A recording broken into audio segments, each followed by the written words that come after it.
Hey, welcome to The Explainer. Today, we're going to uncork the secrets of food and wine pairing. Move beyond those dusty old rules and really give you the confidence to match like an absolute pro. All right, so you've heard it a million times, right? Red wine with meat, white wine with fish. It's the classic refrain. Super simple, easy to remember. But here's the thing. Are these super rigid rules actually holding you back from finding a combination that's, truly magical? Well, let's find out. For decades, this was pretty much the go-to guideline. Red meat gets red wine. White meat or fish gets white wine. Simple. And look, it's not that it's wrong, exactly. But it's kind of like saying a painter should only use primary colors. It's just a tiny, tiny piece of a much bigger, way more interesting picture. And this quote, this really gets to the heart of it. It's the #1 secret from pretty much every sommelier and expert out there. The first step to a truly great food and wine pairing, you gotta throw out that old rule book. It's time to start thinking in terms of principles instead.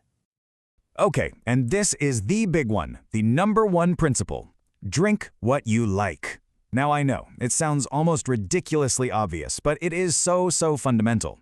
Think about it. If someone recommends the perfect pairing, but you absolutely can't stand that style of wine, well, you're not gonna enjoy it, are you? The whole point is pleasure, so you always start with a wine you actually want to drink. Your own preference is king, period. All right, so if we're not using rules, what are we using instead? Well, we're going to look at the tools. Let's get into the real building blocks of any great pairing, the structural components in both the wine and the food. First up, acidity. You know that refreshing, zesty, mouth-watering feeling you get from a good lemonade? Yep, that's acidity.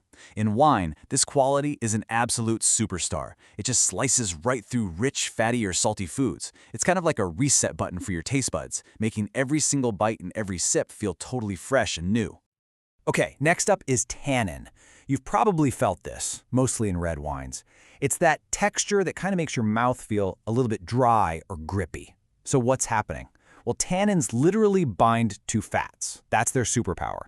It's why they act like a perfect scraper for your palate when you're eating something rich and fatty, like a great steak.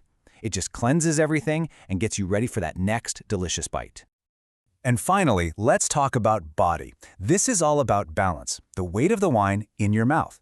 A really great way to think about this is to imagine the wine is a sauce. I mean, you wouldn't pour a super heavy, thick gravy all over a delicate piece of fish, would you? Of course not. It's the exact same idea here. You want a light-bodied wine with a delicate salad and a full-bodied wine with a big, hearty stew. The goal is simple. Match the weight of the wine to the weight of the dish. So that's the wine side of the equation. Now let's talk about the food. On your plate, you've got these main characters: salt, acidity, sweetness, fat, umami, that savory flavor, and even chili heat. Every single one of these components is going to interact with the wine's acidity, its tannin, and its body. And that interaction, it's going to fundamentally change how you perceive the flavors in your glass. Okay, so now that we've got the components down, let's talk strategy. There are basically two main ways you can go about this to create some harmony between your plate and your glass. You can either complement or you can contrast. So, a complementary pairing, you might also hear it called congruent, it's basically like with like. Think about an earthy Pinot Noir paired with a mushroom risotto. See how those flavors just echo and amplify each other? It's beautiful. Then you've got the contrasting pairing, which is all about opposites attract. A classic example, a super crisp, acidic champagne cutting right through the richness of fried chicken. Both approaches are totally fantastic. All right, let's make this even more practical. We can basically categorize foods into two camps: the ones that are generally pretty easy to pair with, and the ones that are, well, a little more high risk, a little more challenging. And trust me, knowing the difference here is a total game changer. So these are the ones you really have to watch out for. I like to call them the troublemakers. High levels of sugar, umami, bitterness, or chili heat in a dish, they can really clash with a wine. They can make it taste bitter or totally flat or just unpleasantly harsh. Now, it's not that you can't pair them, you absolutely can. It just means you got to be a little more thoughtful about which wine you choose. Let's take dessert, for example. Here is the one golden rule you need to remember. Your wine should always be at least as sweet, if not sweeter, than your food. Why? Because if the dessert is sweeter, it just completely strips the fruit flavor right out of the wine, leaving it tasting thin and unpleasantly sour. Nobody wants that. Okay, but now for the good news. Let's talk about the friendly foods. Foods that are high in salt and acid. These are your absolute best friends when it comes to wine pairing. Seriously. Why? Because they actually tend to make wines taste better. They soften up any harsh tannins and they really bring out the fruitiness and the body of the wine. They're amazing. And this brings us to what I like to call the magic triangle. It's the ultimate pairing superpower, the combination of salt, fat, and acidity. When a dish has all three of these things going on, think of a steak with a little squeeze of lemon, or even just a good salty cheddar cheese, it creates the absolute perfect canvas for wine. This combo can take a really acidic, tannic red wine and make it taste dramatically smoother, richer, and way, way fruitier. Okay, so we've covered a lot of the theory, right?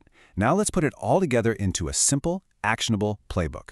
Something you can use anytime, whether you're staring at a restaurant menu or standing in the wine aisle completely overwhelmed. Seriously, forget trying to memorize hundreds of specific pairings. It's impossible. Just follow this simple 3-step process. Step 1, start with the wine you actually want to drink. Step 2, look at the dish and identify the single most dominant flavor. Is it the creamy sauce, the salty meat, that zesty, acidic dressing? And step 3, based on that dominant flavor, you just decide, do I want to complement it or do I want to contrast it? That's it. See? You are now in complete control. And just to show you how universally these principles work, it doesn't matter if you're pairing meat, fish, or like we see here, vegetables. It's all about focusing on those core components. So for earthy root vegetables, you might try a full-bodied white or even a light red. If you've got a dish with tons of savory mushrooms, go for an earthy, medium-bodied red. It just works. And please, remember this. This is not a test. There is no single perfect pairing or right answer. This is all about exploration. The real goal is just to make both the food and the wine taste even better together than they did on their own.